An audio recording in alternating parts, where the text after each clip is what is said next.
The Claw of the Conciliator is a science fantasy novel by Gene Wolfe, first released in 1981. It is the second volume in the four-volume series, The Book of the New Sun. Plot Introduction. The book continues the story of Severian, a journeyman in the seekers for truth and penitence, describing his travels north to the city of Thrax. An independent tale in the book, The Tale of the Student and His Son, was later published separately in the magazine of Fantasy and Amp Science Fiction, October 1981.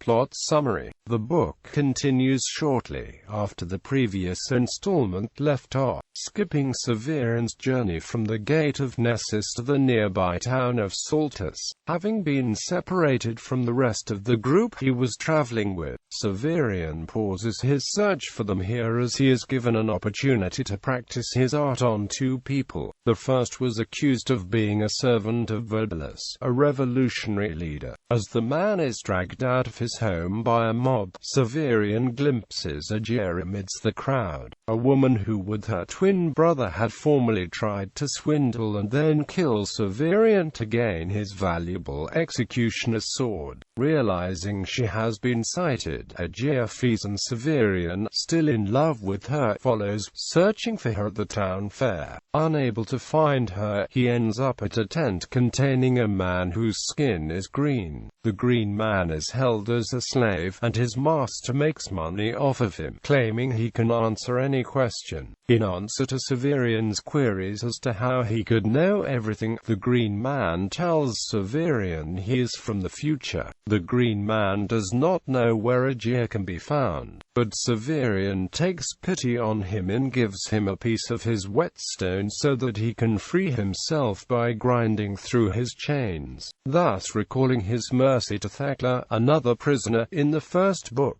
Unable to find Aegea, Severian returns to town where he later executes a woman accused of being a witch. Eating dinner with his friend Jonas that evening, he finds a letter he first thinks is from Thecla asking him to meet her at a nearby cave. In the cave, Severian encounters and barely escapes a group of manned apes. The light from the claw stops the man-apers' attack, but it also seems to wake a gargantuan unknown creature deep below in the cave, who is only heard and not seen. Severian has little time to ponder this as he escapes, only to be attacked by Aegea and her assassins outside the cave. One of the attackers is killed by one of the man-apes, who had its hand cut off by Severian in the battle in the cave. The ape gestures its stump at Severian, wanting him to do something with it, but Severian does not know what. Severian prepares to execute Aegea, but, still unable to hate her, lets her go and returns to Saltus, where he and Jonas are kidnapped by Vobalus's gang for having agreed to execute one of its members.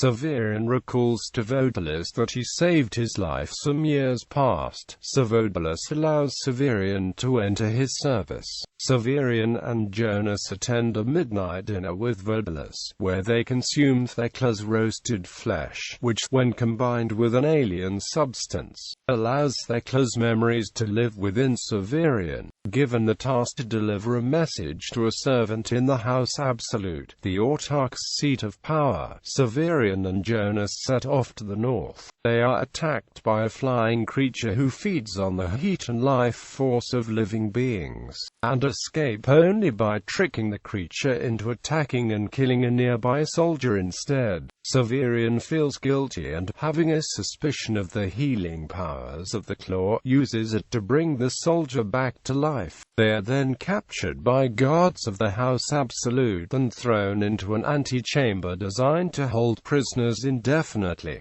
Severian's claw heals a wound Jonas receives during the night they spend there. Then the pair escape some unknown horror using a passphrase to open a secret door. Severian remembers the phrase using Thecla's memory. Walking the corridors of the House Absolute, Jonas is revealed to be a robot who once crash-landed on Earth and is now partly covered by human flesh, and steps into a mirror and disappears, promising to return for Jolenta when he is healed. Severian is lost and eventually encounters the Autarch himself, to whom he swears service, upon being shown a portal to another universe. Stumbling into the gardens of the House Absolute, Severian is reunited with Dorcas, Drive, Talos, and Baldanders, who are preparing to once again perform the play they put on in the first book. Severian participates again, but the play is cut short when Baldanders flies into a rage and attacks the audience, revealing that aliens are among them. The band is scattered and Severian finds them a distance away the next morning, heading north. Talos and Baldanders part ways with Severian and Dorcas at a crossroad, Severian heading toward Thrax, and the giant and his physician headed toward Lake Diaturna. The waitress Jolenta tries to have Talos take her with him, but he has no more use for her now that the plays are no longer necessary, and Severian is forced to take her.